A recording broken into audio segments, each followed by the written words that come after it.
Bicara masalah masjid, banyak sekali keistimewaan yang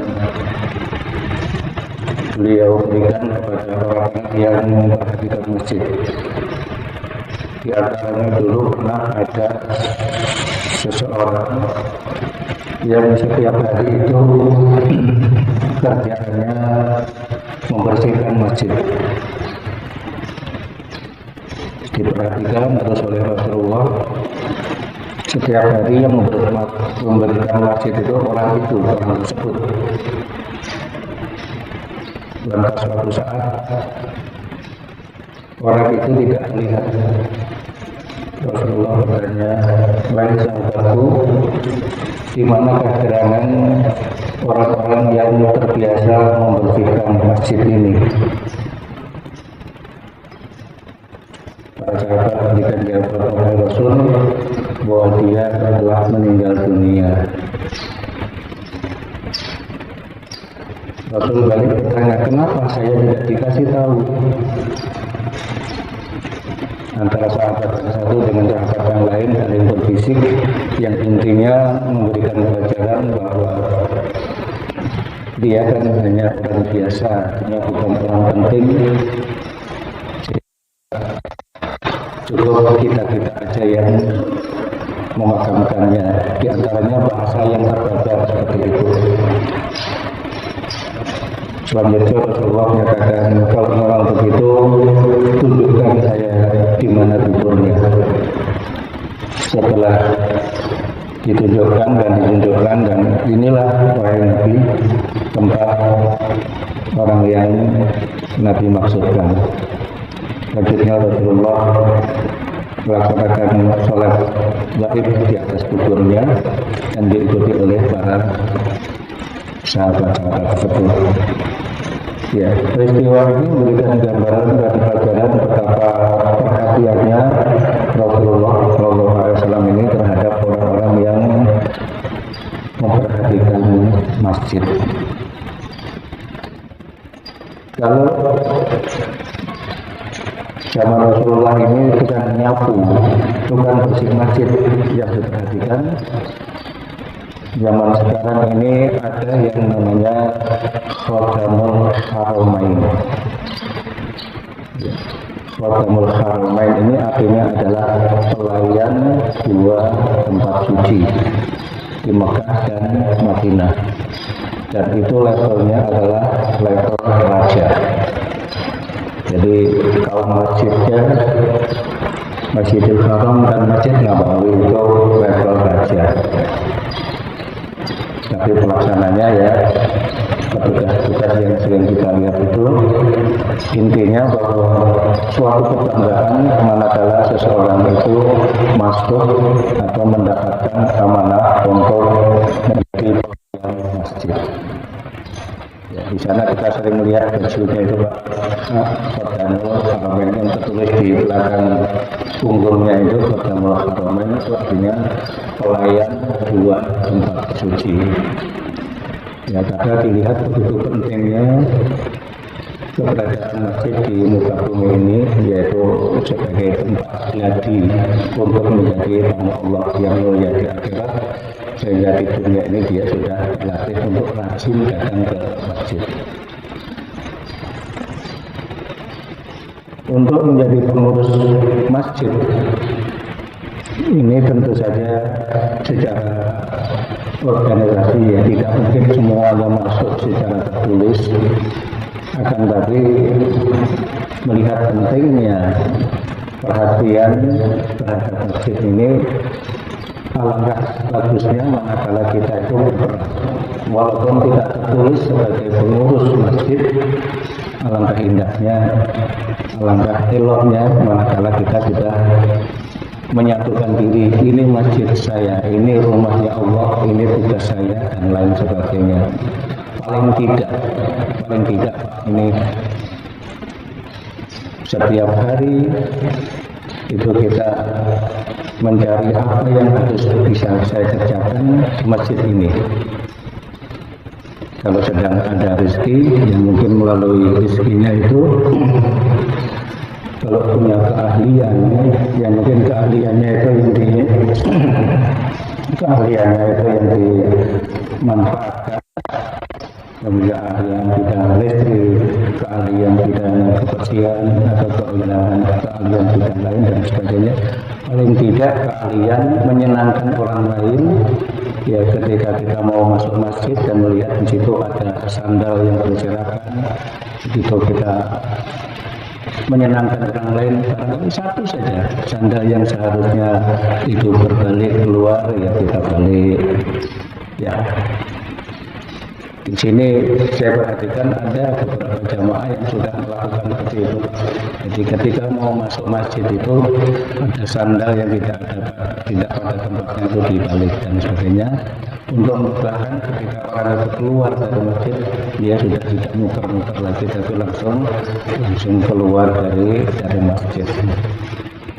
Ya, karena apa?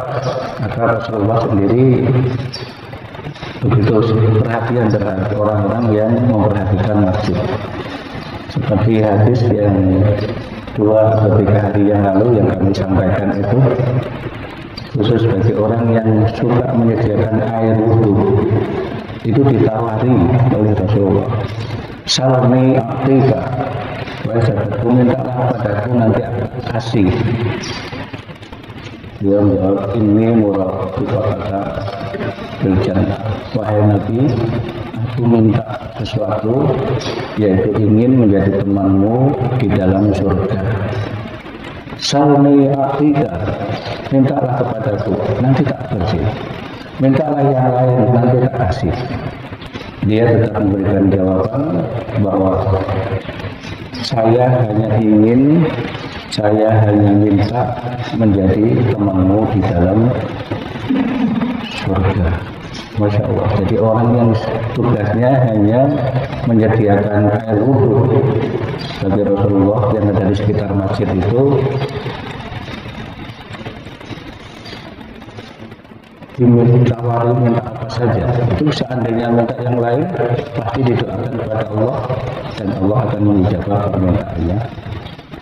Kemudian Rasulullah merespon lagi, wa inni ala nafsika kita suatu sujud. Kalau engkau ingin menjadi temanku di dalam surga, maka bantulah saya dengan cara engkau memperbanyak sujud. Artinya memperbanyak sholat. Kalau engkau rajin sholat, rajin membantu, rajin menyediakan air dan sebagainya, ini bahasa kalau dijabarkan seperti itu, maka engkau akan menjadi temanku di dalam surga. Ya. Subuh ini kami sengaja ingin mengungkapkan hal-hal seperti itu agar kecintaan kita pada masjid ini lebih dalam lagi, bukan hanya sekedar saya datang untuk sholat, tapi saya lebih peduli terhadap masjid. Ini yang harus kita tingkatkan kualitas kecintaan kita terhadap masjid ini, karena janji Rasulullah SAW, ya seperti yang dikatakan dalam sebuah hadis tadi, dikatakan bahwa masjid itu rumahnya orang-orang yang bertakwa. Masjid itu adalah rumahnya Allah dan sebagainya. Begitu mulianya keberadaan masjid ini di tengah-tengah kehidupan kita. Wataqabbalallahu liman kana al-masjidu baitahu. Allah akan memberikan jaminan terhadap orang-orang yang menjadikan masjid sebagai rumahnya. Jadi masjid sebagai rumahnya ini artinya kalau kita sendiri nggak pulang ke rumah, walaupun di rumah itu nggak ada apa-apa, kayaknya rindu lagi kita. Nah, kita juga begitu. Saya rasanya kalau nggak sholat jamaah di masjid itu rasanya tuh ada yang kurang di dunia ini. Kalau pikiran kita sudah ada seperti itu, berarti masjid itu sudah menjadi rumah kita.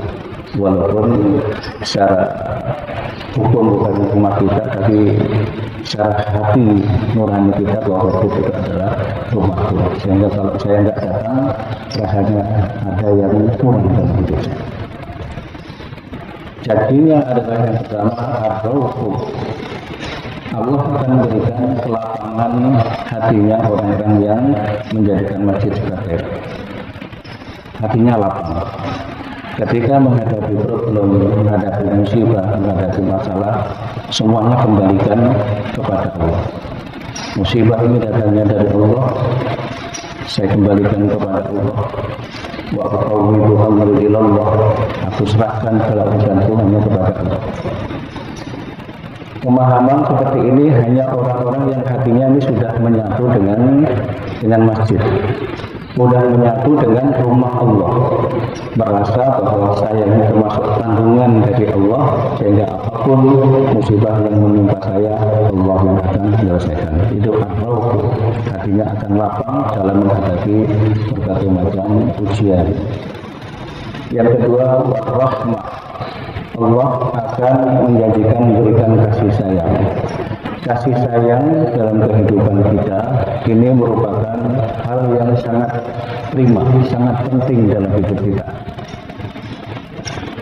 Karena rasanya kita mengandalkan ibadah sholat atau hanya baca Quran untuk masuk surga ini ternyata benar.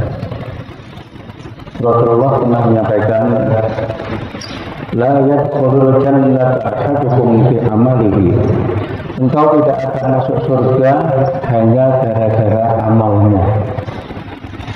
Para sahabat bertanya, wala anta ya Rasulullah, apakah engkau juga demikian? Iya, saya tidak akan masuk surga hanya gara-gara sholat, hanya gara-gara baca Quran, hanya gara-gara sedekah.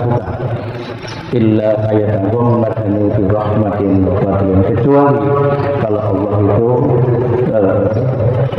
meliputi, menyinari atau mengayomi hidup saya ini dengan kasih sayang, ya rahmat juga punya kasih sayang, wa fadlin dan keutamaan.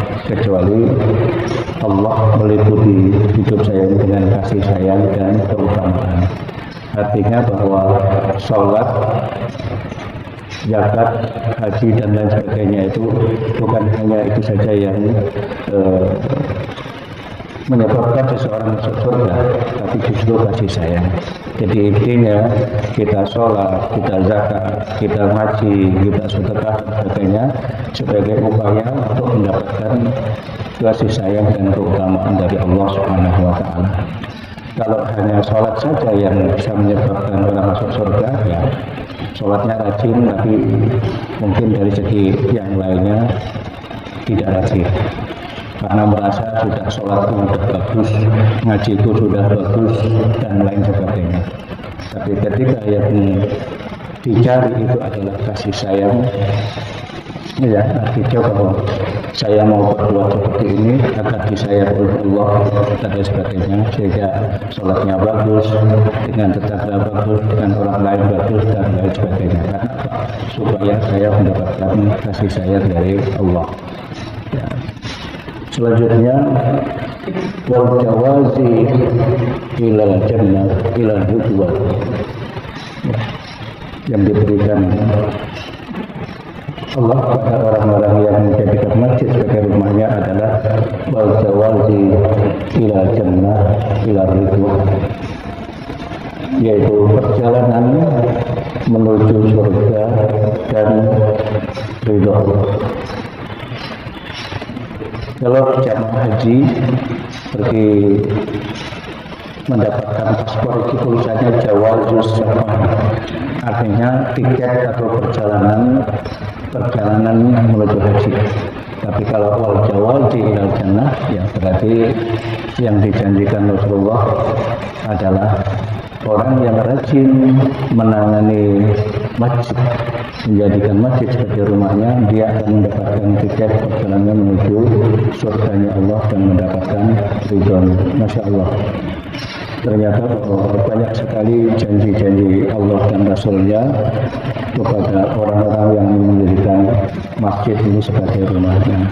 Mari kita tingkatkan cinta kita terhadap masjid ini, ya, jadi rasanya kita kangen, rasanya rindu, ada yang kurang kalau saya tidak pergi ke masjid.